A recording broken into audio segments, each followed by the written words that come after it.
Bonjour à tous, bonjour à toutes. Aujourd'hui, nous sommes en compagnie de Fabrice, qui est brasseur au chaudron Elphick et surtout président de l'association Villemer, tout simplement parce qu'on va vous parler de la fête médiévale qui a lieu ce week-end, samedi et dimanche. Fabrice, bonjour. Bonjour Jackie. Alors, avant tout, peux-tu nous parler de l'association Villemer? Alors l'association Villemer, c'est une association qui a été montée en 2016 pour soutenir la fête médiévale à Saint-Omer pour la ville de Saint-Omer. Alors, cette année, j'ai vu mythes et légendes à travers le monde. Alors, peux-tu nous expliquer ce titre? Alors en fait, tous les ans, on alterne une édition évocation historique, une édition un peu plus fantastique, comme cette année. Et en fait, les mythes et légendes, c'est un thème qui nous tenait à cœur, nous en interne, donc on a voulu le développer cette année. D'accord. Alors donc, on est dans les glacis de Saint-Omer pendant 2 jours. C'est un lieu idéal justement pour ce genre de fête? C'est un super lieu. Ouais. On est en extérieur, on n'est pas loin du centre-ville, on est limite en pleine nature à côté de la ville. On a de la place, on a les services techniques de la ville de Saint-Omer qui nous aident beaucoup, donc c'est un lieu idéal. Alors donc, durant 2 jours, est-ce qu'on peut savoir déjà les horaires? Parce que bon, je précise quand même que c'est gratuit, donc on peut aller tous ensemble là-bas. Mais alors, les horaires, c'est quoi? Ça commence samedi à 11h, oui, jusqu'à 23h le soir. Et le lendemain, ça reprend à 10h jusqu'à 18h. Eh bien, dis donc, alors, au programme, qu'est-ce qu'on va pouvoir en retrouver? J'ai pris ma petite liste, parce que c'est costaud. On a du conte, on a de l'animation musicale, on a des spectacles équestres, on a du théâtre de rue, on a un spectacle de feu qui est tout nouveau, qui est dans le thème de cette année, puisqu'en fait, il est sur le thème du dieu celte Cernunnos, qui est réalisé, donc le spectacle, par une compagnie parisienne qui s'appelle Il était une flamme. Donc, qui vient avec un spectacle de 35-40 minutes. Donc, alors, quand on parle musique, par exemple, on aura des ménestrels comme du temps médiéval? Oui, tout à fait. On aura le groupe Skura qui vient ambiancer tous les ans. Donc, comme on est copains avec eux et qui font le boulot, on les reprend. Alors, on dit 23h, est-ce qu'il y a des repas, par exemple, prévus le soir, des repas médiévaux? Alors oui, il y a de la restauration qui est prévue, il y a plusieurs stands qui sont là pour ça. On a en plus la buvette, bien évidemment. Et puis donc chacun peut venir se détendre, profiter de l'ambiance, se restaurer, simplement regarder les spectacles, c'est libre en fait. Alors on parle de campement également, campement médiéval. Alors vous dormez sur place de la façon qu'on faisait il y a des centaines d'années? Alors on dort sur place, peut-être pas tout à fait de la même façon, mais on dort sur place oui, effectivement. Bon alors déjà c'est plus pratique pour tout le monde. Il y a une notion de sécurité, il faut surveiller le matériel aussi, donc... Mais c'est plus facile pour nous plutôt que de repartir tous les soirs. Donc, voilà. Alors sur la page Facebook, j'ai vu également qu'il y avait un concours de costumes. Il est ouvert à tous ce concours? Ouvert à tout le monde. Donc un concours le samedi, un concours le dimanche.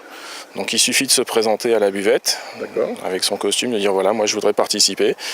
Nous on enregistre, on donne un petit numéro et puis il y a un petit jugement qui sera fait. Et le vainqueur sera proclamé à 18h le samedi et à 16h le dimanche. Enfants comme adultes peuvent se présenter? Tout à fait.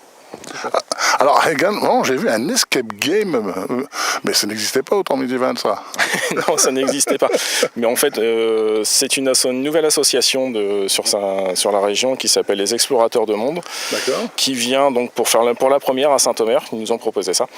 Et on a dit ok, pas de problème. Donc en fait, ils proposent un jeu de rôle de 1 à 2 heures en immersion totale pour 4 personnes à partir de 15 ans.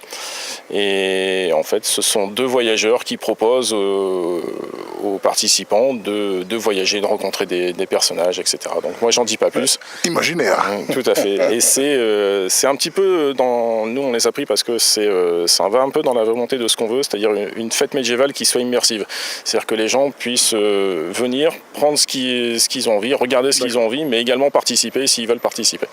Y a-t-il des moments spéciaux, spécifiques dans la programmation qu'il ne faut pas rater par exemple? Alors le spectacle de feu forcément, le samedi soir, le spectacle équestre du dimanche, et après il y aura plein de petites choses, ça ce sont vraiment les gros temps forts, mais après il y aura plein de petites choses à droite à gauche qu'il ne faut pas louper. À découvrir. À découvrir, et en plus nous cette année on a la chance d'avoir Marie Grouette qui sera avec nous. Ah, donc, Marie sera là. Voilà, bah oui. Elle sort du Marais? Elle sort du Marais, elle est sortie hier soir, on a une petite photo qui circule sur Facebook, elle est sortie hier soir et elle rejoint Saint-Omer tout doucement à pied. Donc attention les enfants, si elle vous attrape. Faut pas leur faire peur parce qu'ils vont quand même venir, attention. Alors pour quand, j'ai vu qu'il y avait les 40 de Héberco, alors c'est quoi ça? C'est justement les personnages des explorateurs de monde. Ah, Ah, d'accord. Ce sont nos 2 voyageurs qui vont venir justement présenter un petit peu leur monde fantastique à eux. Alors si je veux retrouver l'intégralité du programme pour rien louper, il y a une page Facebook, il y a un site. Il y a la page Facebook de l'association Villemer, on met toutes les infos, on vient de mettre la liste de tous les artisans qui vont être présents sur site. On a plus de 30 exposants cette année, dont 13-14 nouveaux. D'accord. On en a qui viennent de Bretagne, on en a qui viennent de Normandie, on en a un qui traverse la France, qui vient du Var. D'accord. Donc on commence à avoir une petite réputation partout en France d'une belle fête. Alors, je sais que je suis allé à la dernière, et c'est vrai que le marché médiéval est vraiment bien, très très bien. Alors, nous, ce qui nous tient à cœur, c'est qu'il soit implanté dans la fête, qu'il ne soit pas à part, de manière à ce que les gens puissent en profiter quand ils le veulent.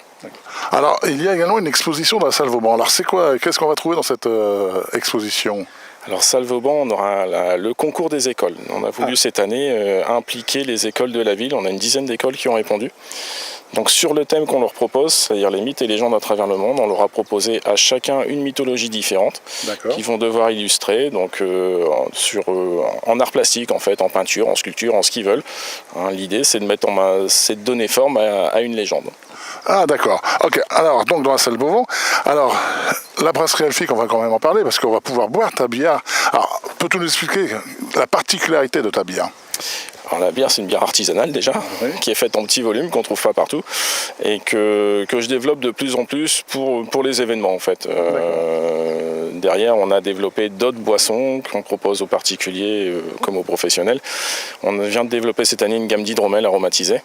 Donc on a un hydromel classique, mais on a également d'autres hydromels, un au calva, un au genièvre, un au whisky, un l'hibiscus, cassis, poire amande, etc. Donc on a ça, on a des hippocrates, des boissons apéritives à base de vin. On propose tout ça à la buvette ou dans notre échoppe sur site. Donc on propose aux gens de venir découvrir tout simplement. Je sais qu'il y a beaucoup de gourmands et de gourmets, alors donc on va les trouver. Alors Fabrice, je te remercie, mais j'ai quand même une bonne nouvelle. Avant de venir, j'ai regardé la météo. Apparemment, elle est très clémente. Donc c'est un bon signe. On a eu peur parce que nous on suit ça depuis 15 jours, on voit que ça évolue orage, pas orage, pluie, pas pluie, et finalement ça va se maintenir, on va avoir un beau temps et pas trop chaud, donc c'est l'idéal. Alors merci de nous avoir accueillis, et puis je te laisse le mot de la fin, allez, c'est toi qui vas conclure. Le mot de la fin tout simplement, c'est venez vous faire plaisir à la fête médiévale, on vous attend et on a concocté un programme juste pour vous, pour tout le monde, donc n'hésitez pas, faites-vous plaisir, venez. Belle sortie en famille, samedi dès 11h jusqu'à 23h, 12 heures de spectacle, on vous y attend.